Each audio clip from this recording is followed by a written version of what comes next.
Oh, sorry. 3, 2, 1, go. Okay, cool. We've got a dried lake. So this is an indie roguelike from around 2013. It's really fun casually if you've never actually played it before. Highly recommend it. Got a little Lemurian boost there at the start, which is going to give us some speed. So to quickly sort of describe what those artifacts are that I just sort of talked about. If you ever played Halo 3, it's kind of like the skulls that you can pick up. They basically add a parameter to your game that otherwise you wouldn't have. In this case, the one that you just saw, Spirit, came into play. When I'm low in HP, I get a speed boost, but it also applies to enemies. So sometimes enemies can end up going like really fast when they shouldn't be, and that can be kind of scary, but it's really not a big deal. So we found the teleporter pretty quickly. We want to have Dried Lake, which is one of the 2 map variants for this first stage. And Dried Lake is like easily the fastest of the 2. Every level will have 2 map variants. Some good, some very, very bad. Yeah, some are like exceedingly worse than the others. I'm looking at the level. Second stage, Dank Caverns is a great one. All right, we got our little green item. That gives us more money for every time we kill something, which is really important because we're buying a lot of stuff in the run. And with the teleporter trigger, he now has to wait for the 2 minutes before he can actually leave a level. Yep. As it happens, the boss spawns, the enemy spawns, but glass is making it a lot easier to kill everything. Oh my God. Nice. Get excited, Orange everybody. box. We got that orange box as fast as possible. I'm going to be doing the bandit smokescreen glitch, which is only possible if you get an orange box. Command, I should explain what the boxes are. Command is our other artifact that says that whenever you get a chest, instead of getting a random item as you should be in the normal game, instead you get to pick which item you get based on the tier of the item that would have dropped. So in this case, I'm getting a green tier item, and I'll be getting a poo feather because that's what I wanted to get. Makes things a lot smoother because it sort of cuts out the randomness that you would have otherwise gotten in the run, you know? So the orange item I just got is the most important speedrunning item in the entire run. You get a gigantic amethyst, which just strictly on its own resets all of your cooldowns, which is, it's okay, but there's a glitch involving the bandit smokescreen, which is his 3rd ability. What that does is it increases my speed by like some amount and makes me invisible and vulnerable. It's really good. However, if I smokescreen, activate my amethyst, and then do it again, and then smokescreen again, I get 2 speed buffs, but when it finally wears off, I only lose 1 of the speed buffs. So I end up gaining an infinite amount of speed over time. So we're going to spend the entire run building up speed, and we're going to eventually be going really fast. The earlier you get it, the better, and I'm just so excited I got it as early as I did. Everyone was sort of joking about it, being like, oh, you're going to get it in the 4th stage or whatever, but we're quite fortunate we found it so early. And you got the good level. And I got the good level. Dude, this run's sick so far. All right, so I'm going to check up here. The teleporter we need to find can basically be anywhere, but it can't spawn near you. So since I spawned in the middle of the stage, it could have been all the way to the left or all the way to the right. Unfortunately, I checked the left and ended up being on the right, which is fine. Since this stage is already small enough, it's really just not a big deal. I can't make that. I don't have a jetpack. Another little thing about this game, and specifically about this run, is that I'm running on multiplayer. I'm in fact in a 1-person multiplayer server right now, for the reason that if you play on multiplayer, there's 2 things that help you out that you wouldn't normally get when you're playing on single player. Also, this boss is like possibly a rip moment, so I'm gonna try and kill this without dying, because that would be pretty bad. Because like when this boss dies, he drops 2 big green wisps that can basically one-shot you. Since we're playing on glass, another one of our artifacts. And yeah, so the multiplayer thing. Basically, the multiplayer scales based on how many people are in your server. Luckily for us, it actually scales slightly negatively if you only have 1 person in your server, because why would you ever play multiplayer by yourself when there's a single player?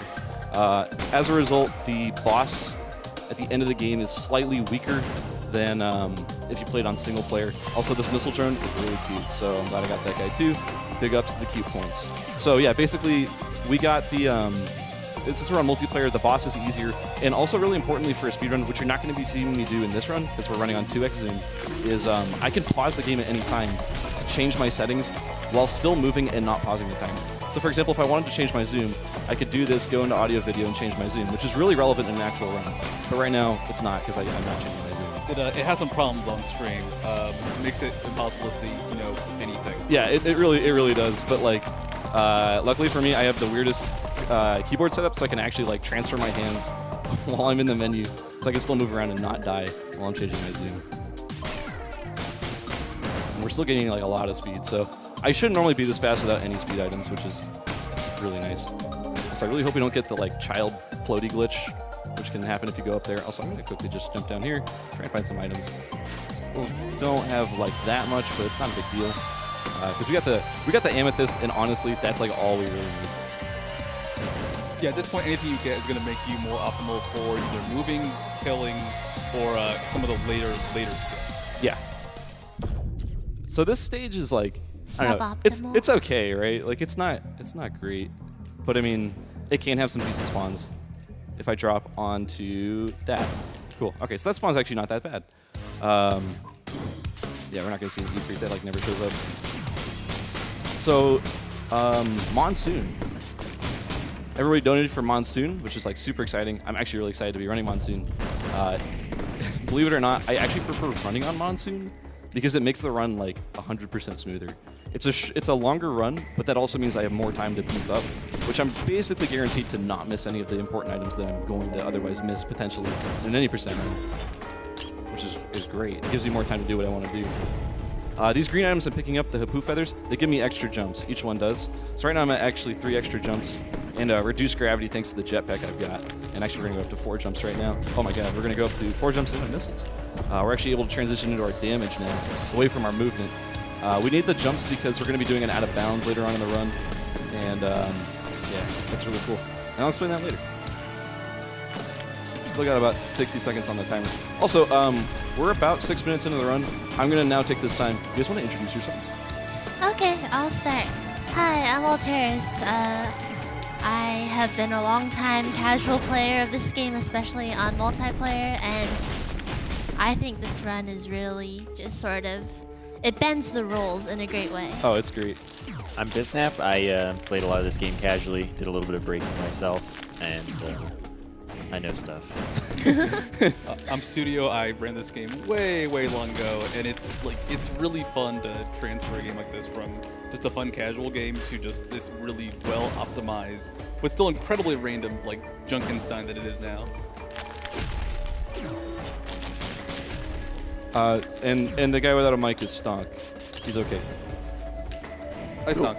Real quick, we got a $75 donation Whoa! from Sakurian. Hey, Sakurian, how's it going, man? Since finally Scaz shows us a meat nugget percentage run on a marathon. Hey, we got a turbine out of a randomizer. Anyway, what's up, Sakurian? How you doing, man? I'm so sad I couldn't afford to be there with you, but I still saved a bit of money for your run and wish you the best of luck from Germany. Shoutouts to the Risk of Rain Slow Jogging Discord. Dude, shoutouts to the Risk of Rain Slow Jogging Discord, and shoutouts to Sakurian, actually from Germany. It's true, and he's actually doing the German restream for this. He's a Risk of Rain runner.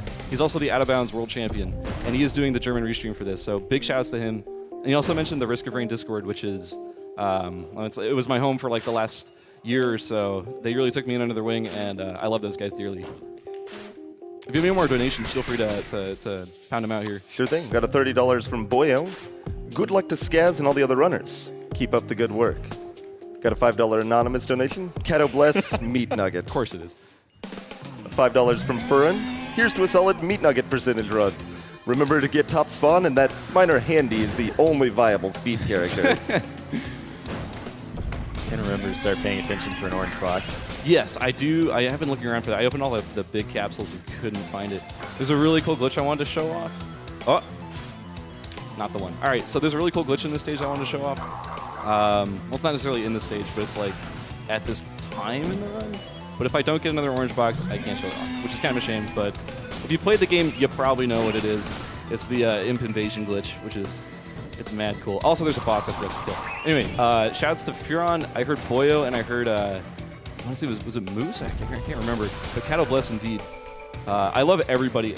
I have so many like wonderful people who have been like really good friends to me since I started speedrunning. I just love them all. Shout outs to all of them. We've also got a $100 donation from Mixie. Hey! Hugs to Scaz and Tiffany for saving some meat nuggets for you. That is so awesome. I am so happy. That's my mom, by the way. Oh, Shouts to cool moms. Dude, shouts to cool moms. My mom got me into gaming, so I love her a lot. We actually, just before I came out here, we were spending like the last week playing like board games and Terraria and stuff. Oh my god. Great Christmas vacation.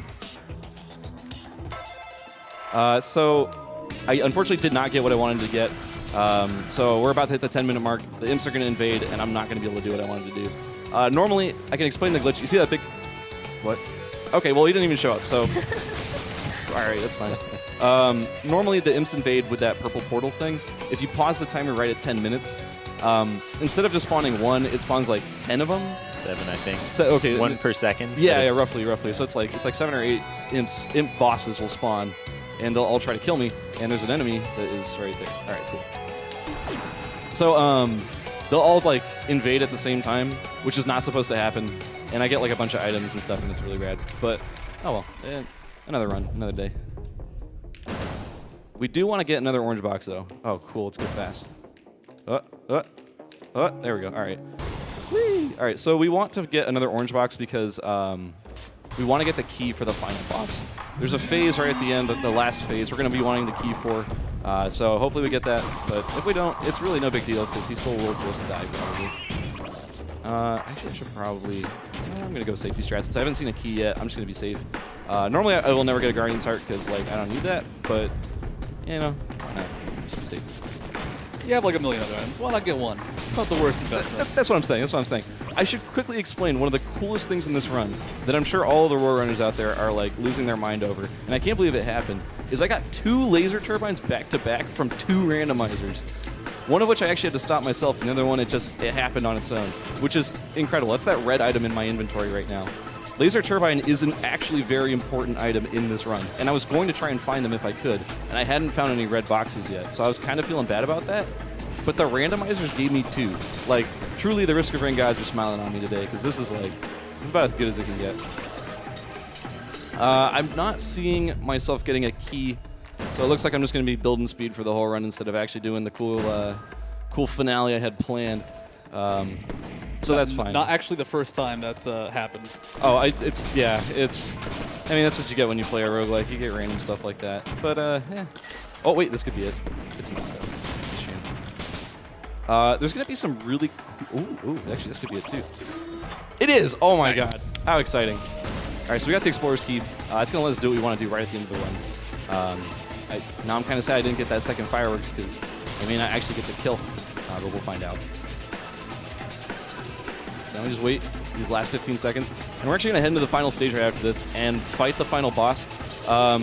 This was a funny thing I noticed is that right before I was about to do my run, everyone in the Risk of Rain community started debating which spawn I would get. And they set up a straw poll, and of course they all bet that I would get the worst spawn possible. So shout outs to those guys, they really love me. They also were trying to take the world record before I did my run today because they wanted to like, just to mess with me. Oh my God, we got the best spawn. Let's go. Spawn. This is so exciting. I voted for this one. I didn't vote because I wanted to be not biased, but I would have voted for this one too. All right, we're gonna do the out of bounds real quick. Hopefully we won't mess it up. We didn't mess it up. Let's go. That's a really exciting trick, even though it didn't look like it. I'll explain it later. So now we're fighting Providence. This is the last boss. His first phase is down. Now we're gonna fight the worms. They're pretty self-explanatory. They're 2 really big worms, and we're gonna just blow them up with the lasers. That's what the lasers are for. And now we're gonna do phase 3. This is Providence. This is why we wanted the key. Then we're gonna go up here. He's gonna jump up there, and the fireworks gonna go, and he's gonna die. All right, so that's it. We're done. Time.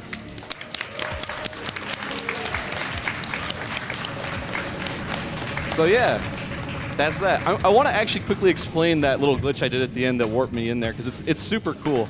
The game checks at every moment point A and point B of your movement to see if you pass through a ladder and if you're holding up or down. If you are, you'll grab onto that ladder because if you're going too fast, they don't want you to miss the ladder. I came out of bounds, and when you're out of bounds for too long, it warps you back to a spawn point. The spawn point in that map is actually in the bottom left-hand corner of the screen. So it tried to warp me from up here to down there, but there was a ladder in the boss area. And so I was holding up and down, and it warped me, and I landed on the ladder because it checked point A, point B, and there was a ladder in the middle. So that's a really cool glitch. It's actually not that precise, but it's really cool. If you've ever wanted to run Risk of Rain before, do it. It's fast, it's super easy to learn, and it's a fun game. So I'd recommend doing it.